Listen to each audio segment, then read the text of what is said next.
نحمده ونصلي ونسلم على رسوله الكريم أما بعد فأعوذ بالله من الشيطان الرجيم بسم الله الرحمن الرحيم يا أيها الذين آمنوا كتب عليكم الصيام كما كتب على الذين من قبلكم لعلكم تتقون۔ اے ایمان والو، تمہارے اوپر روزے اسی طرح سے فرض کیے گئے ہیں جس طرح تم سے پہلی امتوں پر فرض کیے گئے تھے، تاکہ تم متقی بن جاؤ، پرہیزگار بن جاؤ۔ اس آیت کریمہ میں ایک تو یہ بات اللہ تعالیٰ نے بیان کر دی اور بتلا دی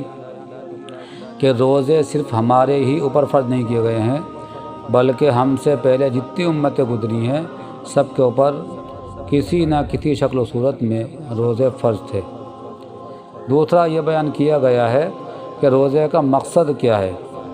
روزے کا مقصد ہے تقوی حاصل کرنا، پرہیزگاری حاصل کرنا، گناہوں سے بچنے کی یہ ایک ٹریننگ ہے۔ آدمی جب روزہ رکھتا ہے 1 مہینے تک تو وہ گناہوں سے دور رہتا ہے اور اس کا نفس گناہوں سے بچنے لگتا ہے۔ 1 مہینے کی پریکٹس کرنے سے انسان گناہوں سے نفرت کرنے لگ جاتا ہے۔ تو اس آیت کریمہ میں اللہ تعالیٰ نے یہ بیان کیا ہے کہ ہم نے روزہ اس لیے فرض کیا ہے تاکہ تم متقی بن جاؤ، پرہیزگار بن جاؤ، یعنی اپنے نفس کو ہمارے حکم کے تابع کر دو، ہماری مرضی کے مطابق کام کرو، جو ہم چاہتے ہیں اور جس طرح سے ہم چاہتے ہیں اسی طرح سے کام کرو، اپنی مرضی نہ چلاؤ۔ اگر ہماری مرضی یہ ہے کہ پانی نہ پیو تو تم پانی پینا چھوڑ دو، اگر ہماری مرضی یہ ہے کہ تم کھانا نہ کھاؤ تو کھانا کھانا چھوڑ دو، اگر ہماری مرضی یہ ہے کہ تم اپنی بیوی کے پاس نہ جاؤ تو اپنی بیوی کے پاس جانا چھوڑ دو۔ اسی طرح سے ایک حدیث میں نبی نے یہ فرمایا،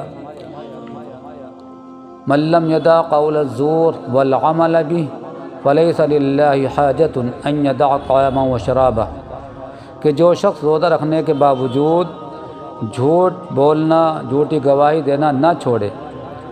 تو ایسے شخص کا بھوکے رہنے سے کوئی فائدہ نہیں۔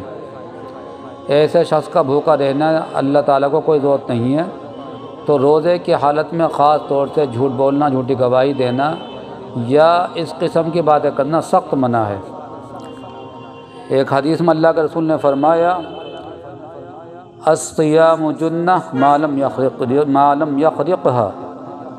اللہ کے رسول نے فرمایا کہ روزہ ڈھال ہے جب تک کہ اس کو جھوٹ بول کر یا غیبت کر کے پھاڑ نہ ڈالے۔ یعنی اگر کوئی آدمی روزے کی حالت میں جھوٹ بولتا ہے یا غیبت وغیرہ کرتا ہے یا اس طرح سے کوئی کام کرتا ہے تو گویا کہ وہ روزہ پھٹ جاتا ہے۔ تو جس طرح سے ڈھال کے ذریعے سے آدمی دشمن کے وار سے، آدمی دشمن کے حملوں سے حفاظت کرتا ہے، اسی طرح سے روزہ بھی شیطان سے اور نفس سے بچاؤ کا ایک ذریعہ ہے۔ لیکن اگر کوئی شخص روزے کی حالت میں جھوٹ بولتا ہے، غیبت کرتا ہے، دوسرا کوئی کام کرتا ہے تو پھر یہ روزہ ڈھال کا کام نہیں کرتا، بلکہ کوئی فائدہ نہیں ہوتا ہے روزہ رکھنے کا۔ اللہ تعالیٰ کو بھوکا پیاسا رہنا خالی پسند نہیں ہے، بلکہ اس کے ساتھ میں جو روزے کے تقاضے ہیں کہ تمام برائیوں سے اپنے آپ کو بچانا، تمام اچھے کام کو کرنا، یہ مقصد ہے۔ اور اگر کوئی شخص روزہ رکھنے کی حالت میں برائیوں سے نہیں بچتا ہے، گالی دینے سے نہیں بچتا ہے، گانا سننے سے نہیں بچتا ہے، فلم دیکھنے سے نہیں بچتا ہے اور جھوٹ بولنے سے نہیں بچتا ہے، ستانے سے نہیں بچتا ہے اپنے آپ کو اور لوگوں کو ستاتا ہے، ڈنڈی مارتا ہے، لوگوں کے پیسے مارتا ہے، لوگوں کو ساتھ جھوٹ بولتا ہے، وعدہ خلافی کرتا ہے، تو یہ تمام باتیں روزے میں نقصان دہ ہوتی ہے اور اس سے روزے میں کمی آتی ہے۔ تو روزے کا جو اصل مقصد ہے وہ تقوی حاصل کرنا ہے۔ اگر روزہ رکھنے کے بعد بھی تقوی حاصل نہیں ہوا تو روزہ رکھنے کا کوئی فائدہ نہیں ہے۔